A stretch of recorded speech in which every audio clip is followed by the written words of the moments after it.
भारतीय विद्या भवन नागपुर के सांस्कृतिक केंद्र के उद्घाटन के अवसर पर उपस्थित महाराष्ट्र के राज्यपाल श्री रमेश बैस जी, केंद्रीय सड़क परिवहन और राजमार्ग मंत्री श्री नितिन गडकरी जी, पंजाब के राज्यपाल श्री बनवारीलाल पुरोहित जी, महाराष्ट्र के उप मुख्यमंत्री श्री देवेंद्र फडणवीस जी, मंच पर उपस्थित श्री चंद्रशेखर बावनकुले जी, श्री जगदीश लाखानी जी, श्री राजेंद्र फरीहित जी, श्रीमती अन्नपूर्णी शास्त्री जी, गणमान्य अतिथियों, चित्रकार Shri T Bhaskar D G एवं वास्तुकार डॉक्टर के दक्षिणमूर्ति जी, देवियों और स्वजनों, सभी को मेरा नमस्कार। आज भारतीय विद्या भवन के सांस्कृतिक केंद्र का उद्घाटन करके मुझे बहुत प्रसन्नता हो रही है। मैं इस सांस्कृतिक केंद्र के निर्माण और भारतीय विद्या भवन से जुड़े प्रत्येक व्यक्ति को हार्दिक शुभकामनाएं देती हूँ। महाराष्ट्र राज्य और नागपुर शहर भारत की आध्यात्मिक और सांस्कृतिक परंपरा के प्रमुख केंद्र रहे हैं।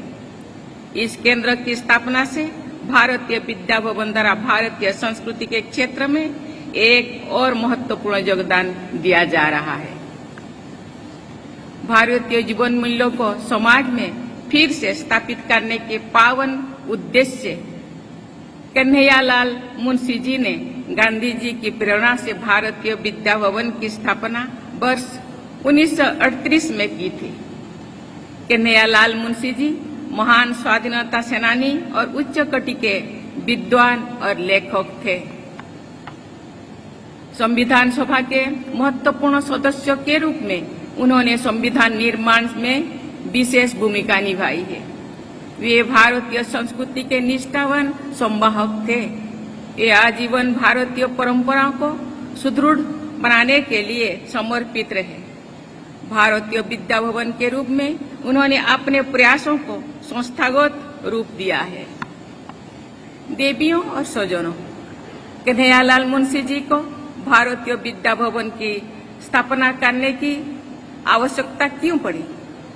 इसका उत्तर देते हुए सन 1964 में भारतीय विद्या भवन मद्रास की आधारशिला रखते समय मेरे पूर्ववर्ती राष्ट्रपति महान शिक्षाविद डॉक्टर सर्वपल्ली राधाकृष्णन जी ने कहा था, and I quote, mister Munshi felt that there was some spiritual inadequacy bordering on illiteracy among the students of our country. They go through their routine, they pass their examinations, and yet do not seem to know what the first principles of Indian culture are. It was his ambition to endow every one of our graduates with knowledge of the spiritual purpose of true education. Unquote. मुझे ये जानकर प्रसन्नता हो रही है कि लगभग 8 दशकों की अवधि में भारतीय विद्या भवन की एक उत्कृष्ट बौद्धिक, सांस्कृतिक और शैक्षिक केंद्र के रूप में अलग पहचान बनी है। पूरे विश्व में फैले इस संस्थान से जुड़ी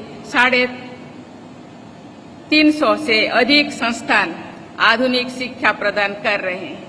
साथ ही वे भारतीय जीवन मूल्यों और परंपराओं के संरक्षण और प्रचार के लिए अहम भूमिका भी निभा रहे हैं। मुझे ये जानकर विशेष प्रसन्नता हुई है कि युवा पीढ़ी को संस्कृत भाषा की समृद्ध विरासत से जोड़ने के लिए विशेष प्रयास किए जा रहे हैं। मुझे ये बताया गया है कि इन प्रयासों के लिए इस संस्था को मेरे पूर्ववर्ती राष्ट्रपति डॉक्टर APJ अब्दुल कलाम जी द्वारा वर्ष 2002 के लिए प्रतिष्ठित गांधी शांति पुरस्कार भी प्रदान किया गया था। देवियों और स्वजनों, यहाँ आने के पहले मैं रामायण दर्शन हॉल में गई, जहाँ रामायण के विभिन्न प्रसंगों को बड़ी सुंदरता से चित्रकला के माध्यम से दर्शाया गया है। रामायण राम की जीवन यात्रा भी है और रामायण में राम बसते भी है। राम के जीवन मूल्यों की दृढ़ता और राम के जीवन का गतिमय संघर्ष संपूर्ण मानवता के लिए अनुकरणीय और प्रेरणादायी है। पिता की आज्ञा का अनुपालन, भ्रातृ प्रेम, एक राजा के रूप में कर्तव्य पालन, ऐसे कई आयामों में राम का जीवन आदर्श आचरण की मिसाल है। रामायण की कथा मर्यादा पुरुषोत्तम राम के चरित्र के माध्यम से समाज और परिवार की मर्यादाओं का भी विवरण है। देवियों और स्वजनों, इस सांस्कृतिक केंद्र में निर्मित भारत माता सदनम में स्थापित भारत माता की सुंदर प्रतिमा का दर्शन करने की मुझे विशेष प्रसन्नता हुई है। हम चाहें देश के हो या विदेश में, सबसे पहले हम भारतीय हैं।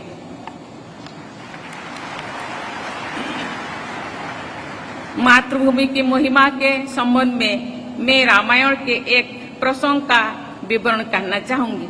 श्री राम अपने अनुज लक्ष्मण से कहते हैं, ओपी स्वर्णमयी लंकानो में लक्ष्मण रचते जननी जन्मभूमि स्वर्गादपि गरीयसी। अर्थात लक्ष्मण, यद्यपि ये लंका सोने की बनी है, फिर भी इससे मेरा मन प्रभावित नहीं हो रहा है। जननी और जन्मभूमि स्वर्ग से भी महान है। यानी स्वर्णमयी लंका में भी राम का हृदय अयोध्या में ही जुड़ा हुआ था। मैं मानती हूँ कि मातृभूमि, मातृभाषा और माँ सबसे बढ़कर है। मैं देखती हूँ कि आज की युवा पीढ़ी आधुनिक शिक्षा प्राप्त कर देश विदेश में ज्ञान अर्जन कर रहे हैं, बड़ी अच्छा काम कर रहे हैं। अपनी जन्मस्थली से दूर रहकर हमारी युवा स्थानीय भाषा और संस्कृति से भी जुड़ी रहे हैं, जो बहुत अच्छा है। लेकिन मैं सभी लोगों से कहना चाहती हूँ कि आप लोगों का कर्तव्य बनता है कि आप अपने परिवार, समाज और समुदाय में अपनी मातृभाषा का प्रयोग करें। अपने बच्चों को मातृभाषा का ज्ञान दें। दूसरी भाषा और संस्कृति को सीखना और उसका ज्ञान प्राप्त करना अच्छा है। आप जीवन में कुछ भी बने, लेकिन अपनी मातृभाषा, अपनी मातृभूमि को आप कभी नहीं भूलेंगे।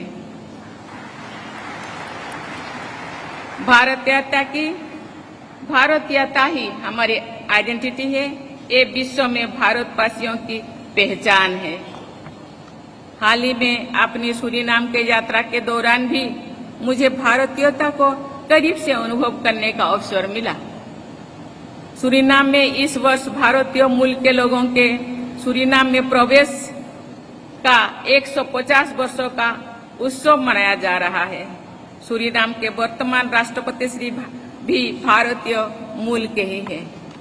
उन्होंने मुझे बताया है कि कैसे भारतीय मूल के लोगों ने सूरीनाम के विकास में अहम भूमिका निभाए हैं। वहां रहने वाले भारतीय मूल के लोगों को अपनी संस्कृति, अपनी जड़ों से जुड़े हुए देखकर मुझे बहुत प्रसन्नता की अनुभव हो रही है। देवियों और स्वजनों, आज पूरा देश आजादी का अमृत महोत्सव मना रहा है। मुझे ये देखकर प्रसन्नता हुई है कि देश की आजादी से जुड़ी महत्वपूर्ण घटनाओं तथा स्वाधीनता सेनानियों और परमवीर चक्र विजेताओं के योगदान को पेंटिंग के रूप में भारत माता सदन में दर्शाया गया है। ये अत्यंत आवश्यक है। हम युवा पीढ़ी को भारतीय स्वाधीनता संग्राम के मूल्यों से जुड़े, उन्हें स्वाधीनता से जुड़े संघर्ष और अमर सेनानियों के बलिदान के बारे में बताएं।